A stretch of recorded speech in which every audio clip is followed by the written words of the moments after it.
creating ThinApp virtual applications.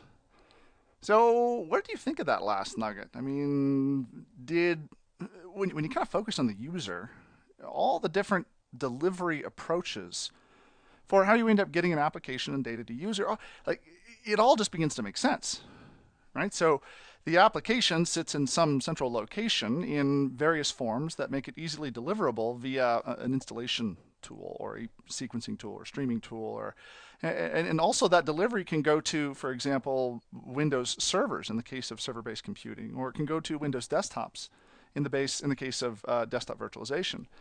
So hopefully that last nugget kind of gave you an idea that if you throw away if you throw all the technologies and replace those technologies with just the approaches, sometimes a lot of those complicated decisions begin to make more sense. In this nugget, we're going to move away more or less from the theoretical and go directly into the click here, then click here. And we're going to start by talking about how you go through that process of actually creating a ThinApp virtual application.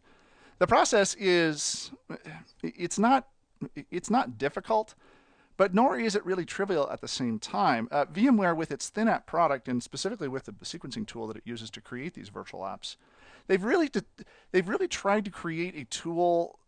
You can tell the mind of the person that created these tools, because in many ways they've tried to create a tool that was very easily manipulable from the command line. You'll find that there aren't really many tools that let you manipulate things.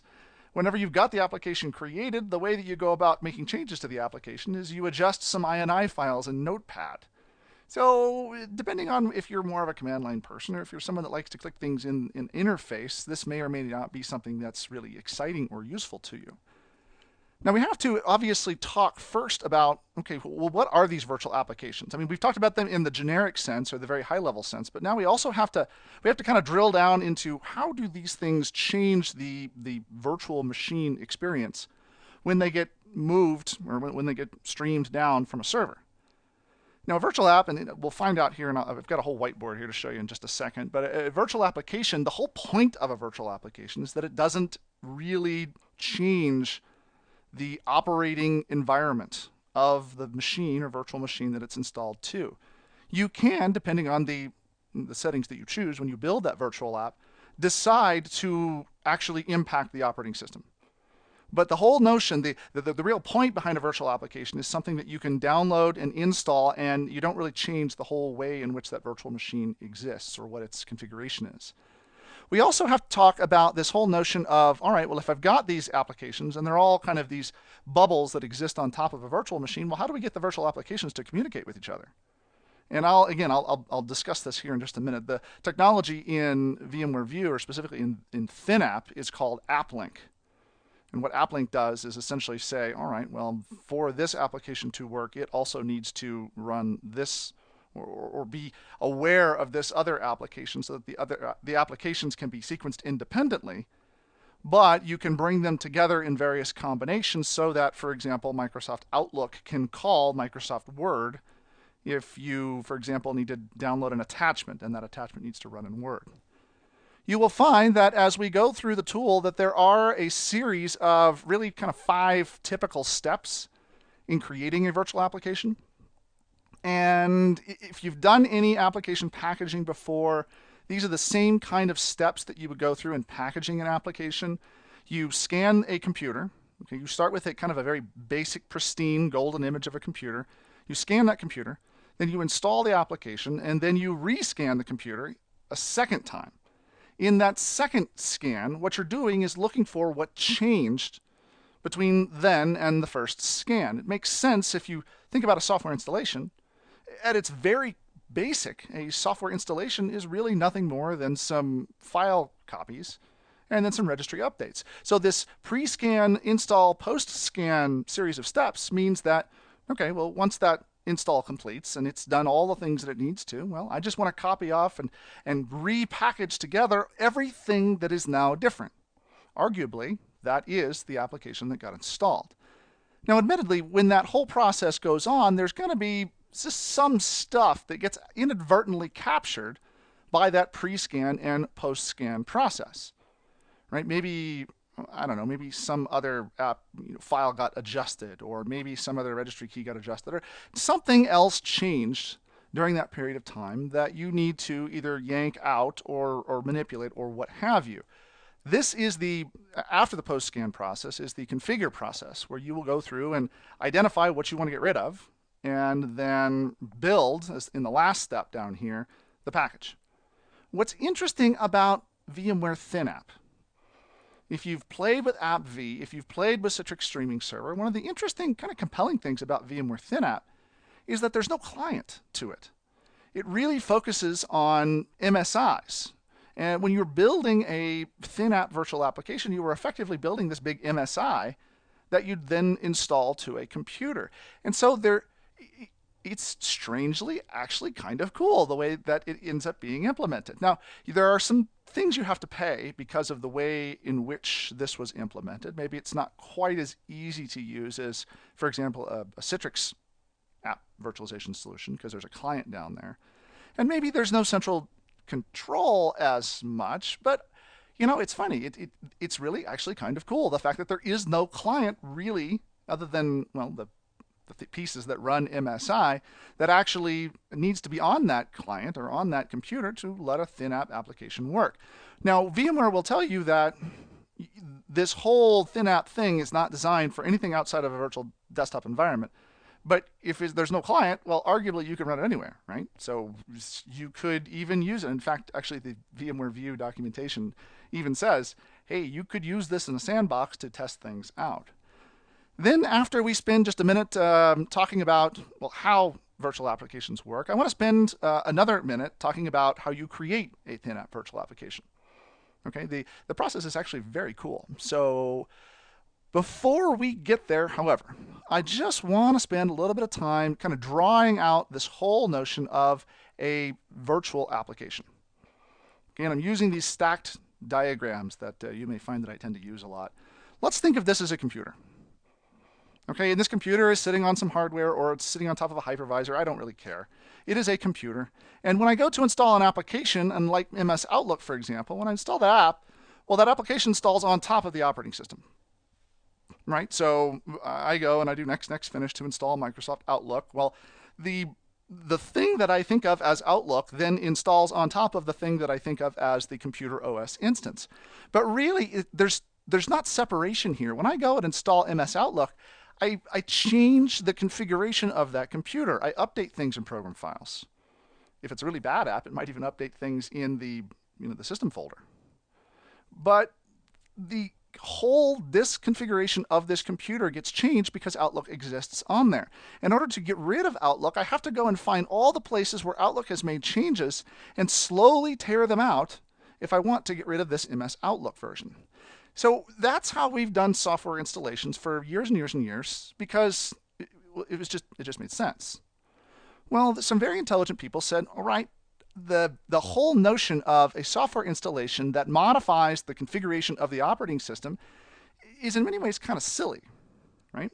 How many times have you gone and installed some piece of software, and the installation of that piece of software accidentally corrupted the computer or made changes that overwrote things, or you have one piece of software that needs to use one Java runtime environment and another piece of software that needs to use a different Java runtime environment, but there can only be one, so how do you actually deal with that? So the notion of application virtualization, first and foremost, is we want to put a little kind of white space between the bubble that we think of as the application and the bubble that we think of as the computer.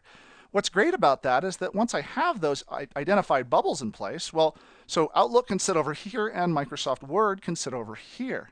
Now, from its position in that location, the idea is that Outlook can then leverage the resources down on that computer, right? I can use the file system in order to store files.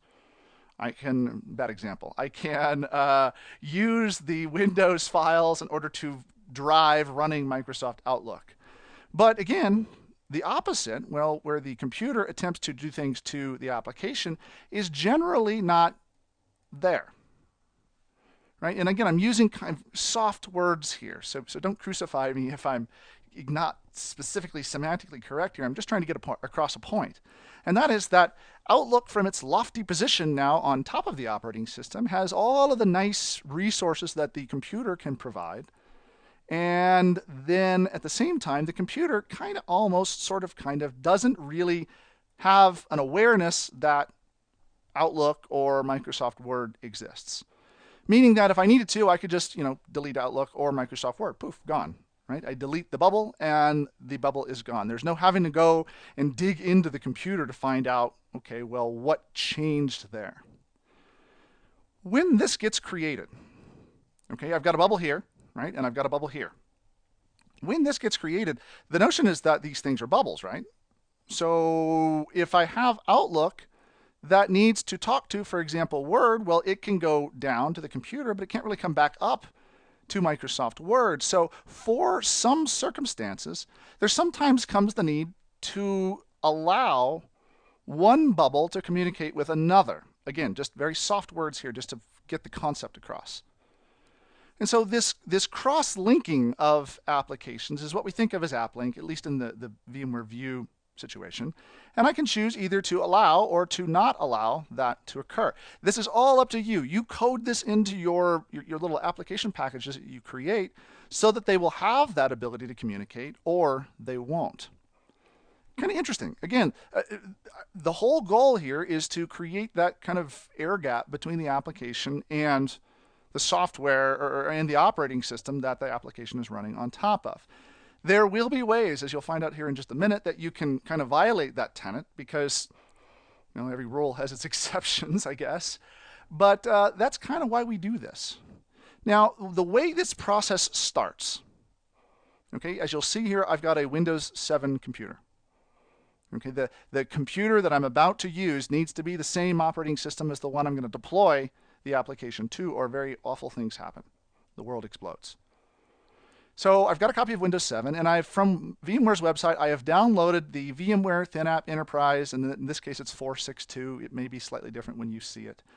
But this is the installation that you download. I've already gone through the install. There's absolutely nothing exciting to see in it. It's next finish. I think you put in a license key. And then what happens on this, again, very pristine copy of Windows, is I get VMware ThinApp Setup Capture. I want this to be a basic bare bones machine because I don't want there to be a whole bunch of extra stuff that's getting in the way that might corrupt the capture of what changed in this application. Okay, so this maybe should be as core bare bones as a machine as you can find. So now there's a couple of steps. In fact, there are 5. So I've got to get a baseline of the system. I've got to install that application. I then have to do another baseline and compare the changes, make some edits, configure the project settings, and then ultimately build that virtual application as an MSI. Now, I've also downloaded the application, very common open source application called 7-Zip. Right? People have been installing 7-Zip in places for a long time because 7-Zip is easy to get a hold of, and it allows you to zip up stuffs for sending zip files. So common application here that I want. It is not installed to this computer at this point. As you can see here, there's no 7-Zip installed here. I have the 32-bit version of 7-Zip too, by the way. And so this first step in this process is to click the next button and then the pre-scan button.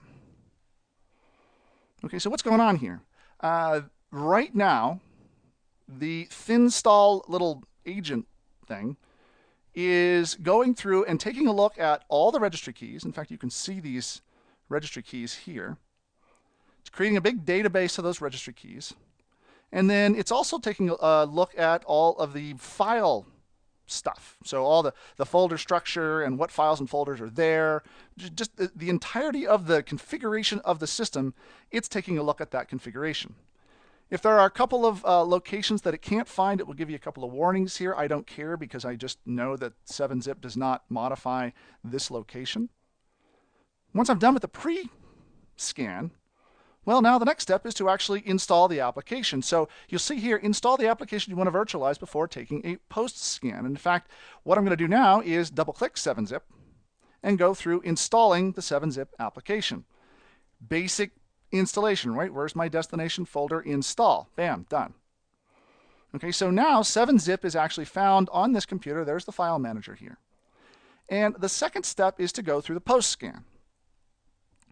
Now, at this point, this is, remember, what we are doing is we're looking for what is different. So you have some options here. Right? I can just click post scan now, and it will go through and change things. Or alternatively, I can just start going into 7-zip and maybe making some adjustments if I want to different settings. Oh, you know what? I want to make sure that it connects up with the zip extension or the .7z extension. And then also, let's see here, under, I don't know, what do I want to choose here? Settings. Let's do show the dot icon. I'm setting up this application in the way that I want it set up, because these settings get stored on this computer, right? So because they're stored on this computer, they're going to get captured by that post scan, all right? So okay, close that down, run the post scan. So as you can see here, once again, I'm going through this post scan, taking a look at the files and folders on this system, taking a look at the registry key values on this system. And so now I'm collecting a secondary database that I can then compare with the first database. Okay, that process is going to happen here next. Notice I choose next. And you'll see here that the post-scan process now goes through and compares the pre-scan with the post-scan. It's at this point that I have some decisions to make. Okay, so when I create this application, there has to be a way that you kind of get into the application, right? So the initial executable that executable fires other executables if it needs to. In Microsoft Word, for example, what is the initial executable for Microsoft Word? It's winword.exe, right? And winword may call other exes, but I don't really care, right? Because that's what winword calls. It's not for me to really be concerned about that. So here are a list of the potential executable files that could be called by this virtual application. File manager, help, 7z.exe, blah, blah, blah, blah, blah. I can go here to, for example, the location, view properties on that, to see that 7zfm.exe is that's the entry point. Okay, that's the executable that I want, which is right here, to actually launch the application. Okay, that's what's going to be made available in that package. So I'm going to choose 7zipfilemanager.exe or 7zfm.exe here as the entry point, and it'll take care of anything else that it needs. I just don't care. So I choose next. Which groups are going to be allowed to run this package? Do I want to link it to specific Active Directory groups or not? I'm not going to at this point. A little later on in the next nugget, we'll talk about how we can lock this down a little bit. So there's multiple locations where you can make the package available, and this is one of those locations. Next, here is what we call the file system isolation mode. So remember how I told you that the goal of application virtualization was to create this kind of air gap between an application and the operating system it runs on? Well, in some circumstances, you might actually want the application to actually modify the system. Not all the places in the system, but just some of those places that are safer, quote unquote, on that system because it just needs it to operate. This is the top item here we call merged isolation mode. What it does is it provides full write access to all of the non-critical directories, the non-system directories on whatever system this piece of software gets installed to. So it can actually read and write directly to that local machine. Okay, any changes here in application data, system, program file directories get stored in what's called the sandbox. So if user is working with this application, an application makes some change to one of these special protected areas, well, that change isn't going to get stored on the computer, but instead in this sort of nebulous thing that we think of as a sandbox. Hold that thought and I'll show you more about what this means here in a minute. Or if I want to preserve that, so the air gap between the application and the virtual machine, I can choose restricted write access. So the application can't write to most directories. The ones it can are the desktop and the My Documents location, but anything else gets stored in the sandbox. Okay.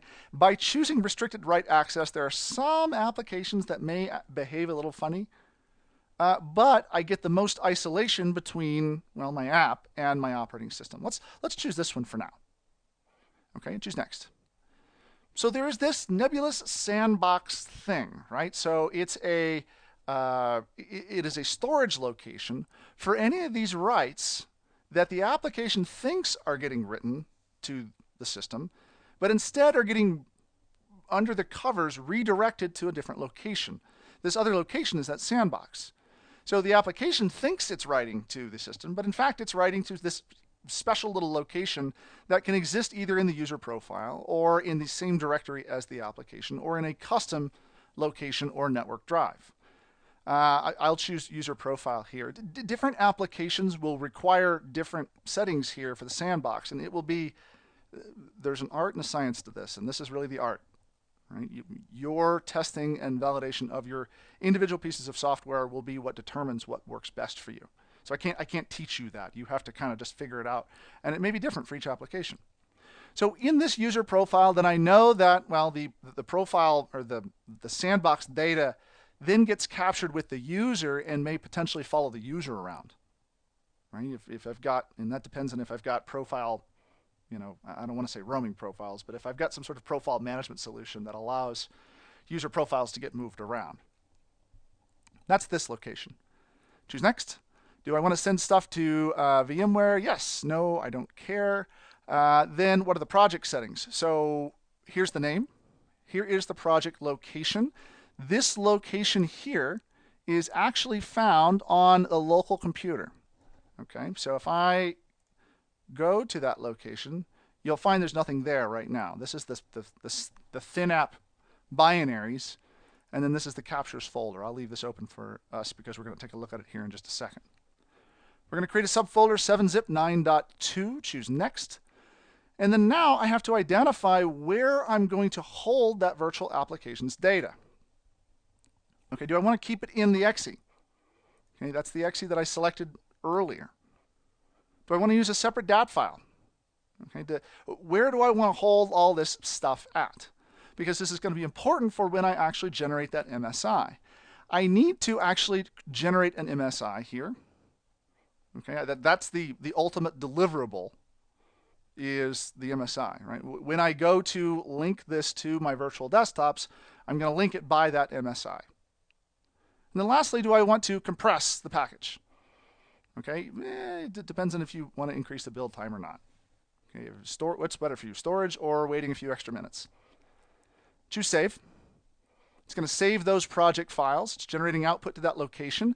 And then now, actually, after I let it do its thing, you'll see that I have this 7-zip 9.2 location here that is slowly getting populated with additional stuff. Notice some of the wildcards here. Right, so these should be ones that are, you should be familiar with these. Right? Every computer has a desktop. Every computer has a drive C. On that desktop are going to be some attributes, right? Some configuration settings for that location.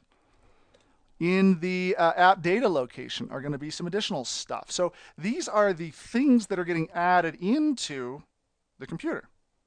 Let's see if I can find one that's got some actual stuff in there. Here's 7-zip. Here's the actual actual files that are going to get stored in that location.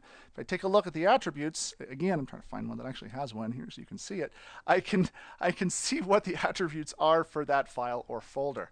Also down here are text documents that relate to current user, local machine, HK users. So this document is actually, or excuse me, this installation is actually manipulating HK local machine. And here are the instructions that are necessary in order to do that. Okay, very important you have the spaces here between them. Okay, same thing with current user.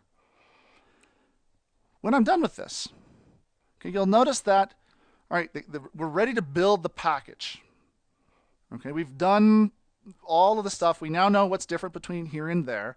You probably at this point should have gone through these, individual registry keys to make sure that nothing stupid is in there.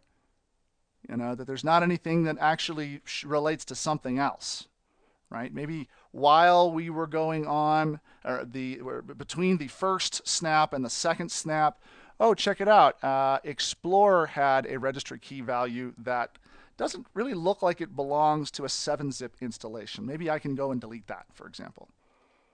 So there is some guess and check work in here to make sure that what is about to go on makes sense for that package. And this is, again, this is all part of that whole art in packaging that you'll have to take a look at. If this seems complex to you, don't worry. It takes a couple of applications to get packaged before you really kind of get your feel for it. And I'll tell you, having just a really good familiarity and comfort with the registry and where things should be placed in the registry will help you identify that, well, these all look right, but I don't know, that this top one here maybe doesn't look right. Anyway. All right, so we'll close this down. I don't want to save it. So this is all the stuff that's going to change as part of that installation. There's also down here a file called package.ini.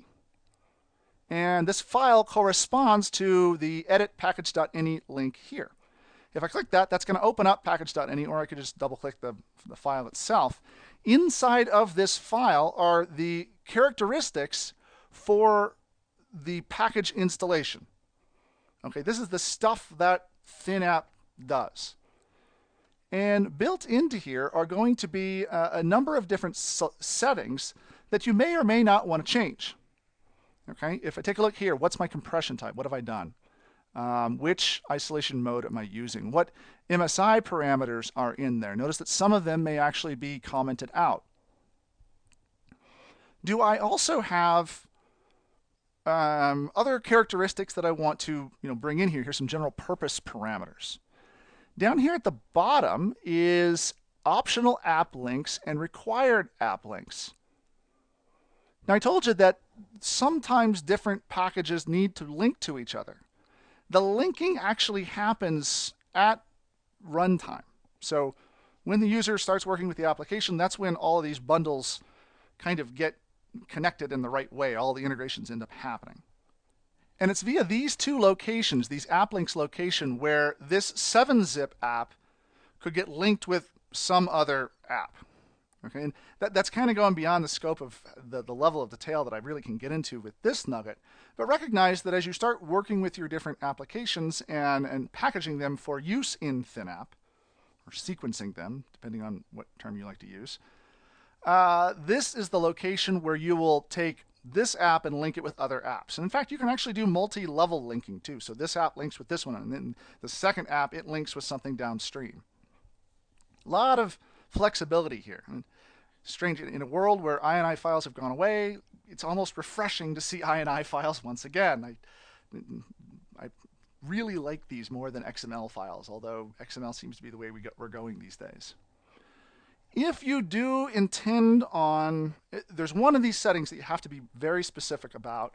If you do intend on streaming this application to view desktops, there's one property in here that you have to actually change. And it's MSI streaming is the property. So I gotta go find it first. It is further up. There it is. So MSI streaming is normally set to 0 by default. Okay, if I'm gonna stream this to view desktops, then I need to change that to a 1. Okay, so just be aware of that. That's up here under MSI parameters near the top of the file. Save the file. Okay, click the build button. And as you can see, we're actually going about building that application. So, all right, where are we at? Here in the application now, in the bin folder, is now the Windows installer file, 7-zip 9.20, that I can now deploy out to, well, my virtual machines. So I'm not going to get into that. I'm going to save that for the next nugget because there's some things you have to think about whenever you're doing that. But really, this is now the bin file that we have generated using this tool. Pretty cool, huh? I click Finish, and I'm not going to open the folder since I've already got the folder open, and I'm done.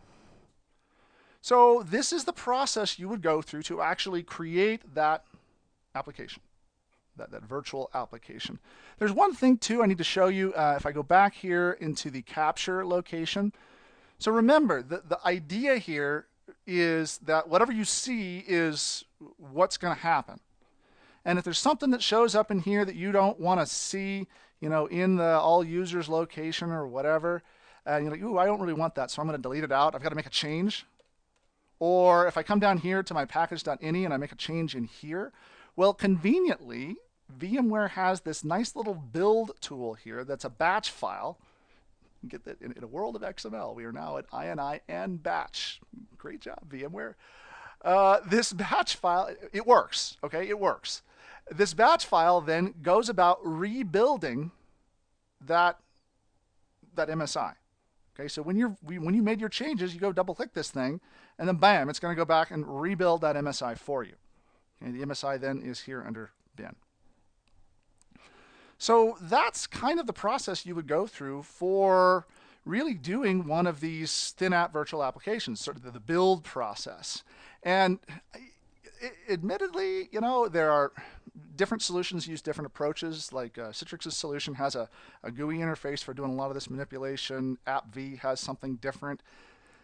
It's funny because it's very clean. It's very kind of slick, actually, in the way that VMware has put this together with easy to think of ini files and batch files. So, kind of old school, but at the same time, it works. So what have we talked about in this nugget? We have talked about creating ThinApp virtual applications.